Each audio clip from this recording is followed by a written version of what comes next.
this one might not work with a 10-year-old, is to talk about where the head office of the co-op is located. So in a single store co-op, the head office of your grocery store is inside the store.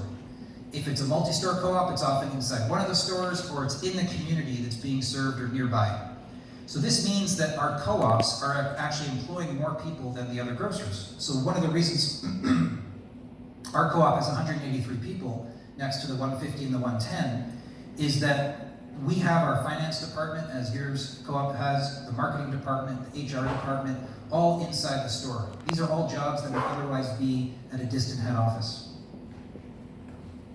What it also means is that we, as a co-op, the biggest decisions affecting the future of our grocery store are being made by people in our community. And so that's one way to really describe this to others in your community.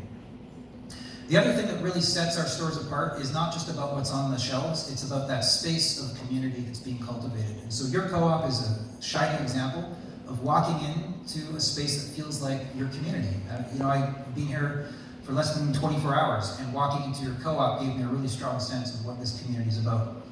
And so often I will ask people, well, how do you feel when you walk into your grocery store? Do you feel like you're walking into your community? Do you want to feel like you're walking into your community?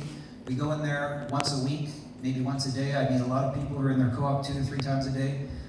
Why not turn this space into a community center? So one of the best examples or testimonials I received was when I was tabling inside the 3rd location of the Weaver's Way Co-op in Philadelphia.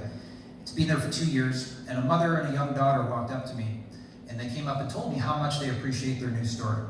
And they said, we love this new store so much. We walked in here today without anything that we needed to buy. We just had nothing that we had nothing to do, and we looked at each other, let's go to the co-op. I imagine that's the case at your co-op, because it seems like a fun place to be. And I've shared this story with a few people now at my talks, and I've been hearing responses after my talk from folks who are like, I think I do that too without realizing it. Like, I'll make up an excuse to just go buy a bottle of milk or a container of yogurt, just so I can have that community connection.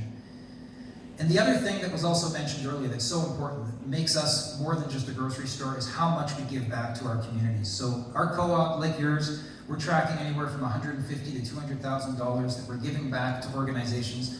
Pretty much every church, every choir, every sports club in our community is receiving something from our co-op every year. And to give just one example of how the growth of our co-ops can support the growth of these organizations, once a year, we devote one single day to give 3% of our sales on that day to one of our local farm organizations, the Kootenay Organic Growers Society. We've been doing that for as long as I can remember. That percentage that we give now represents 25% of that organization's annual budget. And so every year that we as a co-op grow, so does that organization, because as our sales grow on that day, so does that 3% that they're receiving. So when we grow, so do the organizations that we're supporting. On the question of prices, this is something that I encourage you to read my book. We can't spend the next 6 hours talking about how do we respond and navigate this question around prices. I think one of the most important things, which was also said earlier, is a food co-op, unlike the big grocers in Canada that are gouging their customers, food co-ops cannot possibly gouge their customers. For every dollar of profit that we make, a portion of that goes right back into the business, and sometimes some of that comes back into our pockets. And it's an incredible thing, that second part. I mean, both are incredible, but that second part is really important because it's effectively the grocery store saying to its customers, sorry, we charged you too much this year, here's a little bit back. That is a very significant distinction. One of the things co-ops are doing across the country really well too is making food more affordable.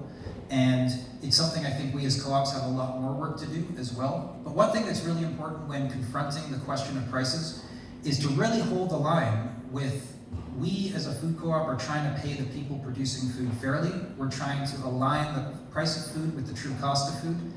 And this is something that we need to maintain, because if all we talk about is how do we make prices cheaper, then we just end up going down the route that the large dominant grocery system has gone down, which has left us with a changing climate.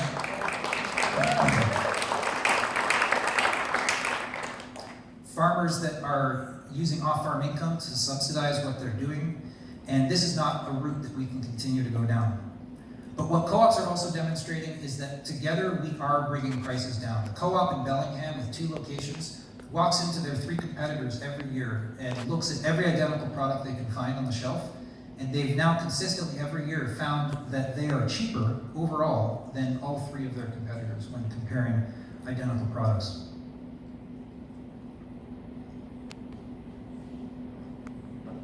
Two more examples.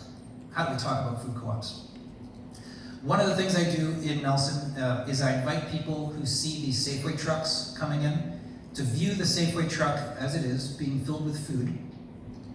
And as it gets to the store, it empties the food into the store, and we, through our grocery dollars, effectively fill the back of that truck up with our community's wealth, and then we watch that truck leave with all of our community's wealth. That has proven to be a very effective way to invite people to see the power of our grocery dollar and the power of a food co-op.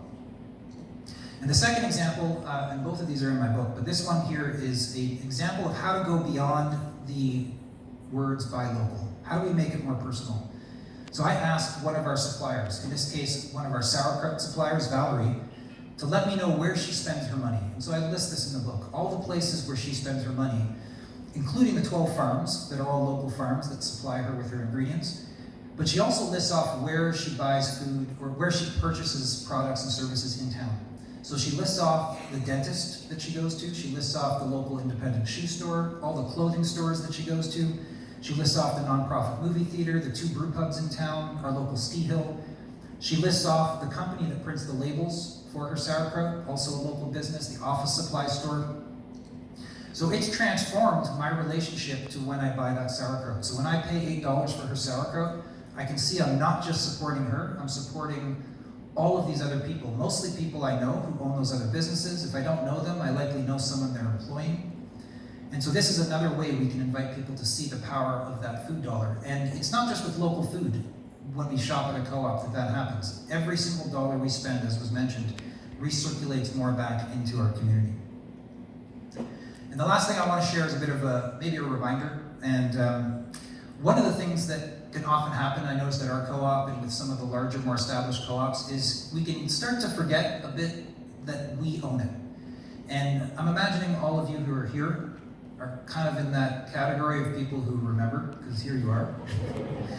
But it's something that, in 14,000 members at my co-op, which if you want to process that in a town of 10,000 people, you can for a moment. I've noticed, we can talk about that later.